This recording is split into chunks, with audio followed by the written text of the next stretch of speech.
Hi, Ben. Hi, Ben. Hey, how are y'all? Terrific. So I'm here in Greetings. the awesome home studio with Adam Farkas and Paul Farkas, and we are getting Hey punchy. guys, how are y'all? We are good. We are getting right. tired. We are very tired, actually. That sounds like a plan to me. Y'all are in another time zone than me. We are on Pacific time. I'm here in Portland and at Adam's home studio. Gotcha. I did not know which 2 o'clock you meant, so I blocked them both off. Oh boy, I'm sorry. I was No, that was you're rather not rude. bugging me one bit. No, you're not bugging me. It's Sunday. If I have to go to work, I'm not happy about it. So Well, I am. we had a free all delayed day. delayed call earlier with someone who did have to go to work because of an emergency patient. So I'm sorry to hear that. yeah, so it wasn't good for anybody, including the patient. Yeah. I hope they're okay. Well, Ben, we were talking earlier about how you've recently come on board. So why don't you tell everybody out there a little bit about yourself? Because Adam had asked if you worked in a coal mine like Ernie, and I said I highly doubted that, but that's something that we could double check on. He's a cold-blooded optometrist. I did it. You did I it. am. I cannot say that I ever worked in a coal mine. I did briefly sell snow cones, but that's about as close as I get. I am in a private practice in downtown Augusta, Georgia. My grandfather started it in 1948. We turned 70 this past Monday, and Oh, happy he started it when he anniversary. got out of the Wow. service. Thank you. Thanks. I know I don't look 70, right? You look damn good for 70, Ben. And Well, if you you know, see I've the had some picture of work Ben there on the screen, as Ernie likes to say, he looks like he's 12. So, yeah, so great. so Ben looks great for 70. So you were I groomed get to carded be all the time. you were groomed to be an optometrist from your childhood years. Is that the way it worked? That is an excellent question. I have a liberal arts degree in philosophy from the University of Georgia, and the philosophy firms weren't hiring, you know. Really? But I found a calling early on that I knew that I wanted to do something in the healthcare field, and so I just always took some science courses at the same time, just knowing that I wanted to lean that way eventually, and but continued on with the liberal arts thing just because I wanted to treat college a little bit more of as a end in itself rather than as just purely a means to the next thing, and so here we are. So you actually wanted to learn in college as opposed to crank through it and get the degree. If you can learn at the University of Georgia in Athens, I guess you could call it that. But I had a lot of fun doing it. Where'd you- I went from Athens to UAB and got my OD degree there, and then I did a residency in disease up at SUNY. So ran around New York a little bit, and then came back here in 2008. I briefly considered possibly either staying on faculty or accepting a job offer up there, and I decided to come home and be where you can have some family watching your back, and it's a great decision. And here we are, 10 years later. Well, speaking of And I get the UAB, privilege of talking to you guys. speaking sir. of UAB, you'll never guess who communicated with us this past week. John Classe. Oh, no. Yep. Oh, whatever he said about me, you can't prove anything. No, he's I writing. hope he's doing well. Oh, he's writing a book about what did he write? He's touring the French wine country, I think. Wow. Is what he's writing. His I was- interest in wine. I was so surprised. I thought he was. He was dead? No, he was overweight. Because He was a younger no, because man. I but- hadn't heard from him in so many years. So I'm Yeah, he glad that managed, he's. but he wanted to come on. Matter of fact, he may be listening to us right now. Yep. And we spoke a little bit about wine, and He's a very happy Beautiful. guy, you know, with early retirement. He retired young and he has a passion for the grape, which is good. That's a good gig if you can get it. Hey, I mean, you know, it beats the heck out of hard drugs.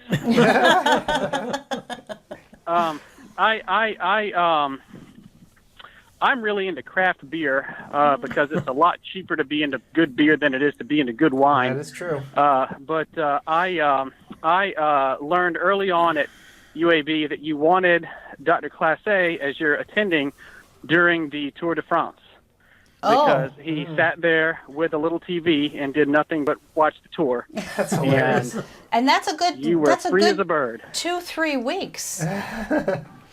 That's a good couple 3 weeks. I was at a health center in northern Birmingham with him during that once, and it was the best 2 or 3 weeks of my life. He's a lovely, lovely guy. Yeah. So speaking of craft beer, Ben, you also write a blog about craft beer. Really? I do. It's I've been doing it monthly since February of 2009. And we do a few beers a month, and we have a lot of fun with it. It's in one of those local kind of freebie independent voice newspapers, and we do food pairings, and we have a lot of fun with it, and they pay me in beer. So Well, it's great to see somebody Everybody from happy. Georgia doing something in communication, because Jack Runninger, for a lot of years, did you know Jack? He was in yes, Rome, I did. Rome, He's a Georgia, super right? guy. Yeah. So he just passed away, I think, this past year. He did. Yeah, he wrote. Did you know Jack? Yep. Yes, I He did. wrote a great column. It was syndicated. His humor column, in the Rome paper, I think it was. He had a way of explaining just normal, ordinary things through a type of prose that just made it hilarious and made it relatable. Mm-hmm. And I mean, Shakespeare had iambic pentameter, and Jack had optometric humor. You know. Yep. Terrific. He was like the prairie home companion for a Southerner. He was like our Garrison Keeler. Yes, There you exactly go. Right. In optometry, where the what is it? The women are all good looking and the children are above average. Yeah, right. Lake Wobegon, yes. I saw Garrison give a lecture about 3 years ago, and it was all about how he had a stroke. And he said he went to the emergency room because everything was all slurry and his vision was weird. And he said that the nurse asked him, "How are you?" And he said, "Well, I'm doing fine because I'm from Minnesota, and that's what I was brought up to say." That's right. Absolutely. Well, how's the CE Wire meeting going? I'm hearing great things down here. I think we're okay. Yeah, I mean, we've been trapped in this room just talking to people, so we don't really know. But from what we've heard, it's going well. We've only had a couple of minor technical disasters, which is good. Usually at the show we have, one or two tops, so it's been okay. But yeah, no, I hear that. Yeah, it's been good though. People seem to like it. So Excellent. Yeah, so The feedback has been pretty good. The lecturers who we've talked to after the fact, if we happen to talk with them after their lecture has been given, that people have been very interactive, asking questions, because the way CE Wire works is the lectures are pre-recorded and the speaker is there interacting with participants. If you have a question, you can ask the guy who's giving the talk right then and there, which I think is one of the really cool things about this meeting, that you don't have to hang back and wait for the groupies when they all throng the podium. Yeah. It's the same people, too. So you can just ask a question to Craig Steinberg or Craig Thomas or Crystal Breimer or Kathy Mastrota or Laura Perriman, and just ask a question about I didn't get what you just said. Can you explain that? Or what's a good example of this? And I think that's really cool. So people have been very interactive from what we've heard. That's great. I feel like one of the perceptions about the internet and CE is that people will just close the browser and pull up another website. And it seems like the exact opposite happens. And then you go to live CE and people are in the back watching the football game on their iPad. Right, right. I mean, we have to go through a fine, we have to run these hurdles to actually put the show on. Like Arbo makes us jump through hoops. In terms of you have to take a test at the end of each class. So people really do actually listen. And in fact, if people don't watch the whole lecture, the software won't let them proceed. They won't get their credit. So it's sort of enforced even more so. God forbid they watch the whole lecture. Right. So and people, we've gotten hate mail from people. Well, how come I didn't get my credits recorded? And we had to tell them, well, I'm sorry, but you didn't actually watch the lecture. So it was not a CE on Facebook. Yeah. I know enough about Facebook. Yeah, so it's pretty funny. So, I think that the states give us some flack. Some states are better than others, I should say. Some states are more progressive about allowing internet credits, but some just absolutely don't believe that the internet's worth anything, and it's really challenging to us. In Georgia, you have to get 36 hours every 2 years. You have to get an hour of jurisprudence. So many of your hours have to be disease or pathology, what have you, oriented, and 10 of those hours can be online. So I applaud Georgia for being progressive in that way. Well, not as progressive as Oregon, apparently. Yeah, so here in Oregon, you can do like 100% online. No one cares. Wait, what? Yep. And in fact, I watch Portlandia every week. That is not true. It's back on. This is Portlandia is coming to an end. Unfortunately, so it's funny actually. They film it all around town here, and people are very mixed on it because some people don't like the fact that, oh my God, look what they're showing to the rest of the world. Whoops. I would think that they would have Thank an you. intelligent enough audience to understand that they're exploiting the more nauseating thank you. aspects of. I enjoy it. Way down here in progressive Georgia, I'm a fan. Yeah, it's a good show, but it's funny because so Oregon allows 100% internet credits as far as I know. Canada, most of the provinces allow 100%, so about 30% of the people at the show are so Canadian. Huge. But Florida, Wow. Florida is 0, and every single year we complain about this, and every single year nothing happens, and I don't know what we can do. I think at Seco, Florida's got some, like there's like COPE, and then they also has to be a disclaimer, like there's some sort of this is also approved for Florida CE, like there's some other hoop or something like that. Well, is it transcript quality? Is it a TQ class? Isn't I am there not something, sure. like some states have that as well, where you need to do something else? And we've been talking about that throughout the weekend, about just the differences among states and what you can do and what's allowed. And I mean, that even came up with just with being a legislated profession, about having different scopes of practice. I mean, that came up in a conversation about interacting with other medical specialists. Right. And it may have even been you, Adam, or you, Paul, or somebody said that until something like that changes, that the talking with doctors may not be as successful as you'd like, because nobody knows what an OD is able to do from state to state. Yeah, it's a challenge for sure. This is true. There's a lot of ODs that don't know what an OD can do from state to state. Right. Absolutely true. Yeah, so it's definitely been a challenge, but slowly over time, hopefully, it seems like as everything gets more globalized, perhaps there'll be some more commonality. I don't know. Well, Hey, we'll get there. Okay. We'll get there. One of my children's children will get there. Yeah. so what are you going to do for your 70th anniversary? Well, Dad and I went to the local pub and had a cold beer. And, You're going I to think that's about it. You're going to Maybe we'll do you're not going to let the something big for patients 75th. know that they're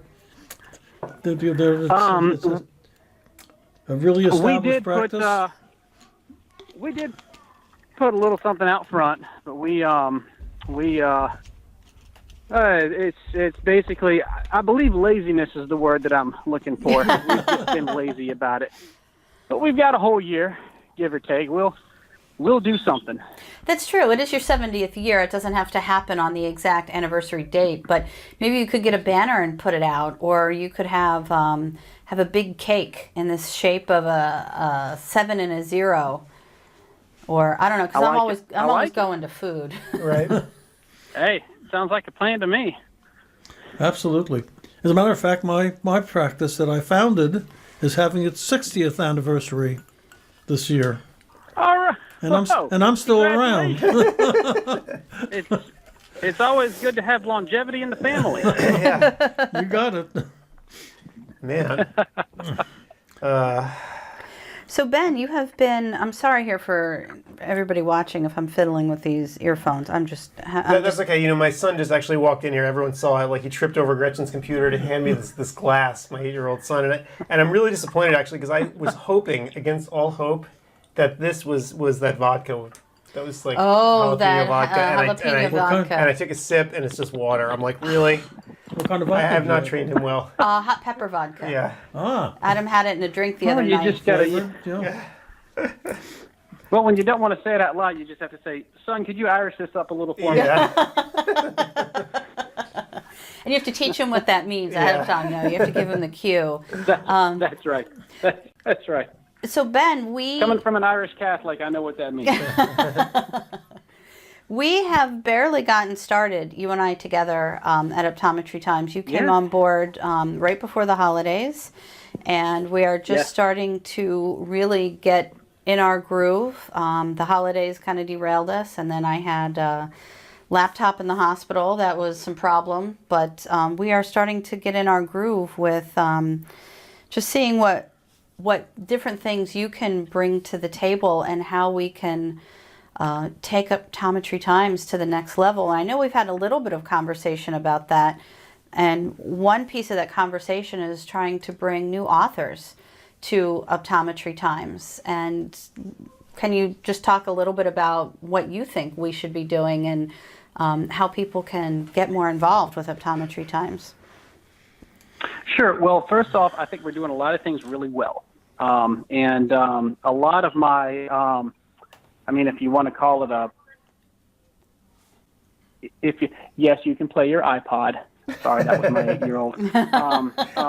A lot of it is, if you want to call it my platform or what have you, I want to just continue to build off of what Ernie and Gretchen do, because they do it so well, and Ernie's just an absolute blessing to our profession and to eye care as a whole, and now the literary community. Absolutely.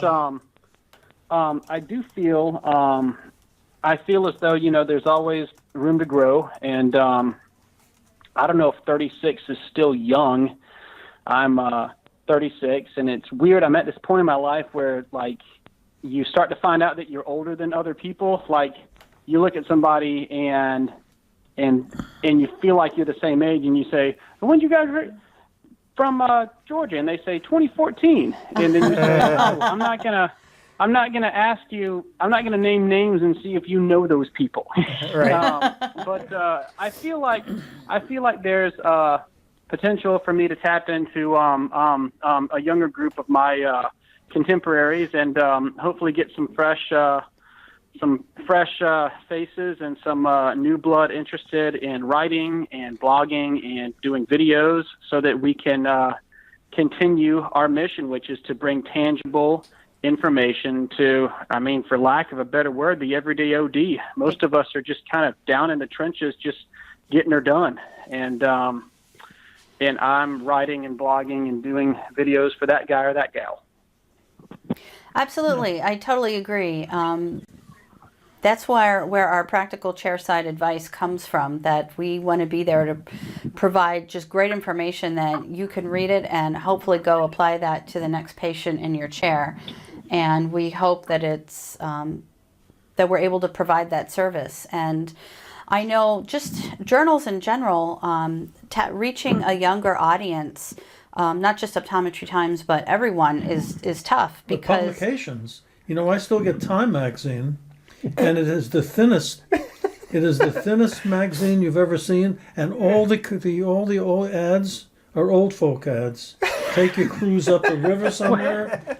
Yeah, so young people just don't But read. also look at the delivery vehicle, though. Yeah. If you are reading, say, Wired magazine, you will not find. Well, if I go to What is if I go- Time? What is Time magazine? So if I go to Time Magazine online, like, am I going to see ads for Metamucil here? Let's see what the banner ads are for. So, It's like you're It's it's like almost you're watching the golf tournament. yeah, it's almost like the AARP magazine.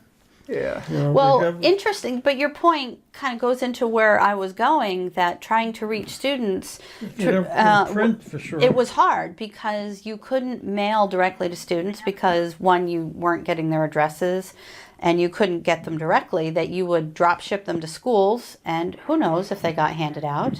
But now that we are going toward more digital distribution, that people are able to capture the interest of younger readers. And I think not that we're just looking to get students and also doctors who are fairly new, because they have something, sorry Adam, something interesting to say, and we want their feedback too. So if they can't give us any feedback if they don't read our publication. So I think by having a more digital platform, that can really help as well. So we're trying to reach people where they live. So if you want print, we have the print every month. We send out the email newsletter 3 times a week, and then we have show dailies at meetings, and we're all over. We've got Instagram and Twitter and YouTube and Facebook, and of course, as we've talked a couple of times over this weekend, everything goes digital first. So our website is really the flagship. So we're just trying to get people where they live, and if you want to read it in an app, you can. If you want to read it paper, you can. And it's just getting interesting content is a challenge. well, and that's what Ben and I are trying to do. And it's, I mean, sometimes there are topics where really, I mean, we're going to have to talk about this again. Sometimes. Yeah, there's a lot of stuff that gets them burned out. Yeah. But that's our job, is to create content that that drives readers and makes them interested. And some of that, quite frankly, is just promotion. That it's good content, but you have to have a good headline. And if the headline doesn't draw them in, well, forget it. Yep. And that's what Ben is going to help me do. I dare say we've got a couple of really cool pieces coming down the pike, so stay tuned. Absolutely. Absolutely. Yes, we've got some good stuff coming in that Ben is helping to acquire for us, and so we would love to hear feedback. Yeah, looking forward to reading it. And that's a nice segue there, because I know that we are closing in on getting onto our next call. So, Ben, right. I am so glad that you were able to take the time today. And boy, I screwed that up with the timing, didn't I? I should have been more specific with my time. No, not at all. It's Sunday. It's my day of rest. I'm here. Well, I'm so glad that we had a chance to talk. Obviously, you and I will be talking again soon, but thanks for taking the time to talk with Paul and Adam and me. Nice meeting you, Ben. Hey, thanks. It's nice to meet y'all, too. I hope y'all have a great rest of the meeting, guys. All right, thank you so much. We'll talk to you later, Ben. Okay, bye-bye. Bye.